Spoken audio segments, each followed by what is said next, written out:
My husband was transferred overseas, and right away, my mother-in-law took over our home. She kicked me and my 2-year-old daughter out in the heavy rain. While we were shivering in a park, a cop told us to come to the station. Then something surprising happened. Go away, said my mother-in-law, Catherine, in a very unfriendly way. When my husband got a job overseas, Catherine decided I couldn't stay in the house anymore. So, my daughter and I had to leave. We didn't have anywhere else to go, so I went to the park with my 2-year-old daughter, feeling confused and lost about what to do next. Suddenly, police officers surrounded us. Please come to the station, one of the officers said. It was raining heavily, and I was cold and shaking. I followed the officer to the police station. When I got there, someone I didn't expect was waiting for me. My name's Emma, and I'm going to be 35 this year. I met my husband, Bob, at work, and after a year of dating, we got married. When we got married, I stopped working, and 2 years ago, our daughter, Lily, was born. Right now, I live with Bob, Lily, and my mother-in-law, Catherine. We used to rent a place, but after Catherine's husband passed away and she started having trouble with her knees, we decided to all live together and bought a new apartment. We thought about buying a house, but because Catherine's knees aren't so good, we figured it would be better to live somewhere near public transportation.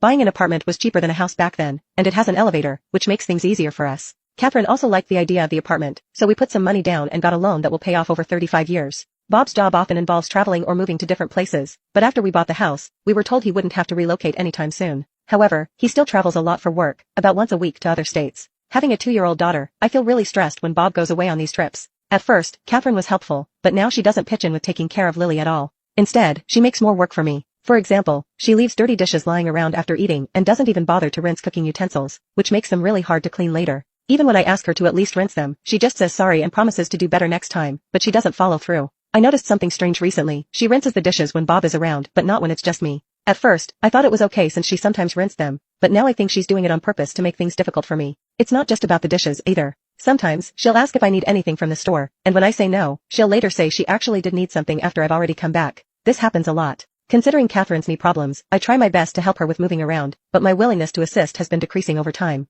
Catherine's behavior started not long after we all started living together, and it's been happening for years now. When I talked to a friend about it, she said that it sounds like she's bullying me and suggested talking to Bob. I was worried that if I talked to Bob about it, Catherine, who doesn't have any other family, might end up in a care facility, so I thought it might be best for me to just put up with it. However, one day something happened that made me reconsider. I was planning to drop Lily off at my parents' house. They always enjoyed having Lily over and suggested I stay the night too. I wanted to, but I felt uneasy about leaving Catherine alone at home. So, after a short chat with my parents, I decided to head back to the apartment where Catherine was waiting. When I got there, I realized I had left my keys at home, which left me feeling worried. But then I remembered that Catherine was home, so I decided to ring the intercom to get inside. I pressed the button and waited for her to answer, but there was no response. I wondered if she had gone out, so I waited outside for a while. Even after waiting for about 2 hours, Catherine didn't come back. It was getting dark, and I was getting worried. Just as it was getting dark, another resident returned, and I followed him inside. When they unlocked the main entrance, I was sure Catherine was at home because she rarely went out at night. So I pressed the intercom button outside our apartment, but still, there was no answer. I waited by the door for a while, and then I heard a faint sound from inside, which meant Catherine was there. I tried the intercom a few more times, but Catherine didn't come out. Feeling defeated, I decided to stay at a nearby motel for the night.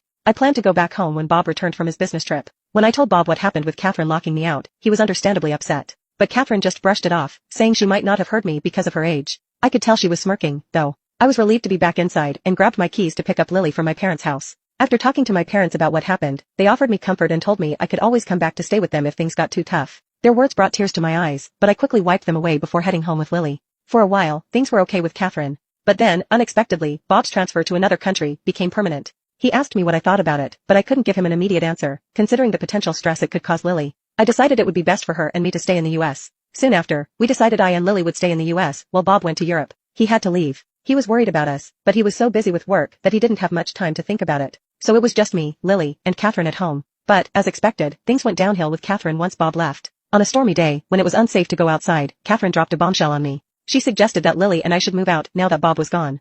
Excuse me, what do you mean? I asked, shocked. Just what I said. I think it would be better if you and Lily found somewhere else to live. I'll take care of things here. I just don't feel comfortable with strangers in the house. It would be best if you left right away, Catherine said. I couldn't believe what I was hearing. I had always tried to make living together with Catherine as good as possible. I treated her like family, even though we're not related. But to Catherine, it seemed like Lily and I didn't matter much at all. I was thinking about going back to my parents' house when Catherine suddenly said, "Why don't we just leave already?" Before I knew it, Lily and I were kicked out of our own home, just as we were, without even a chance to gather our things. No matter how hard I knocked on the door, Catherine wouldn't let us back in.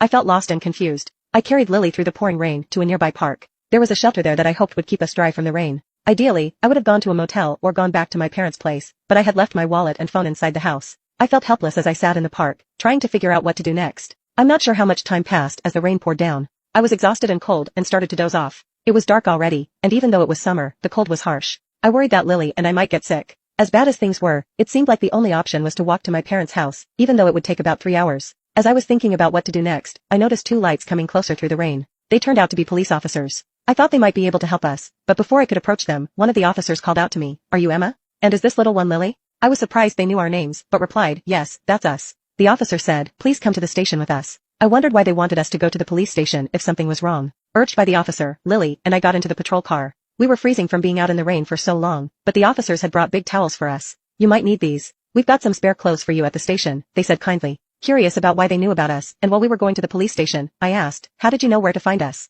They replied, "We'll explain everything once we're back at the station. For now, just try to relax." Exhausted, I soon fell asleep and woke up to find we had arrived at the police station. As I followed the officers into the police station, I was surprised to see Catherine and my uncle there. "Uncle, what are you doing here?" I asked.